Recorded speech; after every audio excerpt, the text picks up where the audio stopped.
Patay ang isang construction worker matapos itong mahulog sa Sula Bridge sa Barangay Sula, Bakakay, Albay bandang alas 11 ng gabi nitong Biyernes, Oktubre 31.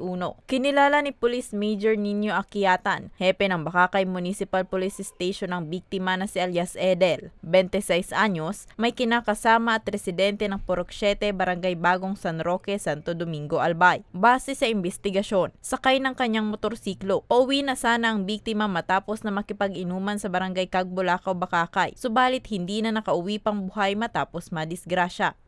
Ang naabutan na lang namin dun, ma'am, is yung motor na lang. Ngayon, ma'am, kasi hindi rin naman namin madala yung motor, ginilid po muna namin, ma'am. Ginilid namin dun sa tulay. Hanggang pagka-umaga, binalikan namin, ma'am, yung area. November 1 naman, binalikan namin ng umaga around 7:58. And then nakita na po natin yung katawan po ni Edelboy. Dinala po ng responding police natin papunta ng Ziga Memorial District Hospital, Tabaco City, but pronounced dead on arrival by the attending physician. Tumanggi na din umano ang naiwang pamilya na isailalim sa post-mortem examination ng labi ng biktima dahil tiyak naman daw na walang nangyaring foul play.